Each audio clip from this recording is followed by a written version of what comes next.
When I was 27 years old, I left a very demanding job in management consulting for a job that was even more demanding, teaching.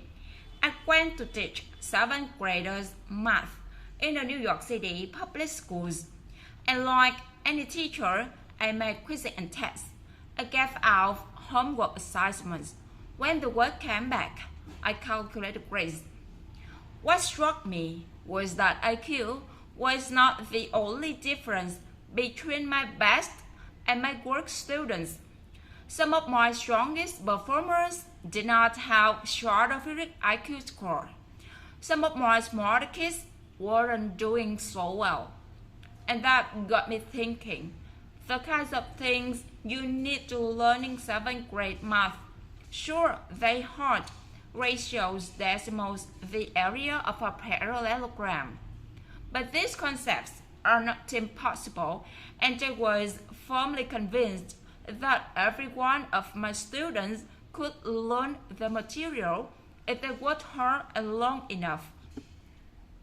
After several more years of teaching, I came to the conclusion that what we need in education is a much better understanding of students and learning from a motivational perspective, from a psychological perspective. In education, the one thing we know how to measure best is IQ. But what if doing well in school and in life depends on much more than your ability to learn quickly and easily? So I left the classroom and went to graduate school to become a psychologist. I started studying kids and adults in all kinds of super challenging settings. And in every study, my question was, who is successful here and why?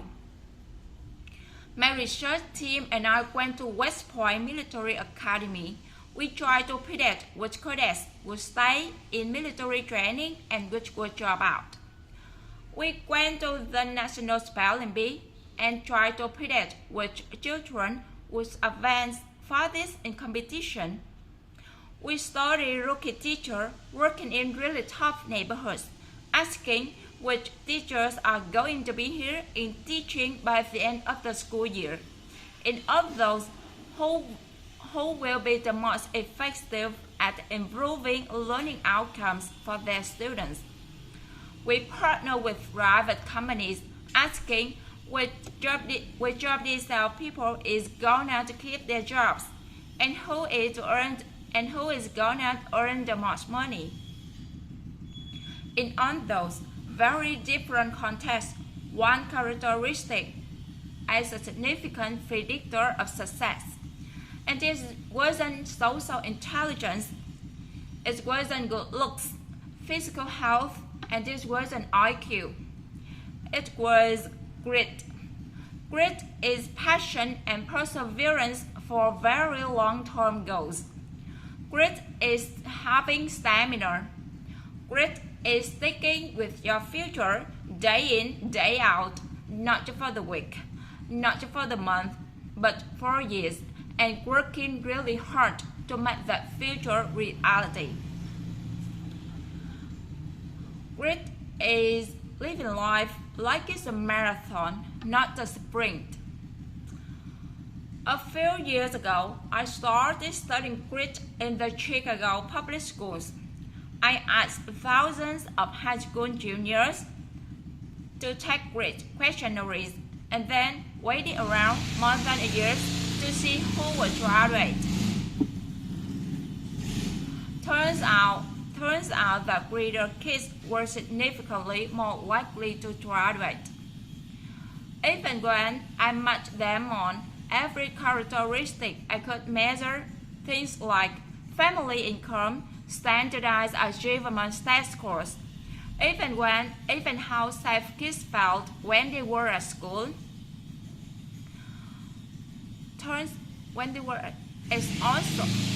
It's not just at West Point or the National Spelling Bee that really matter. It's also in school, especially for kids at risk for dropping out. To me, the most shocking thing about grit is how little we know, how little science knows about building it. Every day, parents and teachers ask me, how do I build grit in kids? What do I do to teach kids a solid work ethic? How do I keep them motivated for the long run? The honest answer is, I don't know. What I do know is that talent doesn't make you greedy. Our data show very clearly that there are many talented individuals who simply do not follow through on their commitments. In fact, in our data, grit is usually unrelated or even inversely related to measure of talent.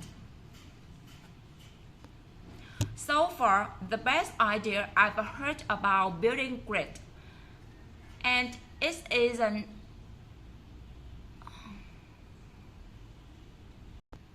So far, the best idea I've heard about building grit in kids is something called growth mindset. This is an idea developed at Stanford University by Carol Dweck, and it is a belief that the ability to learn is not fixed, that it can change with your effort.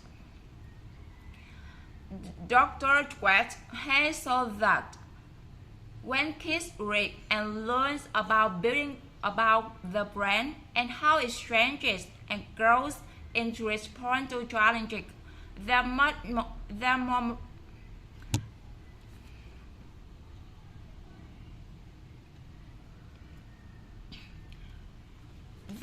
more likely to persevere when they fail because they don't believe that failure is a permanent condition.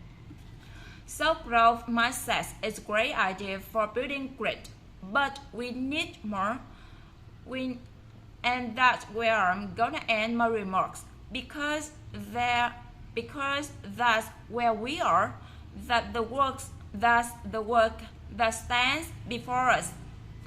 We need to take our best ideas, our strongest intuitions, and we need to test them. We need to measure we need to measure whether we've been successful, and we have to be willing to fail, to be wrong, to start over again with lessons learned. In other words, we need to be greedy about getting our kids greedier. Thank you.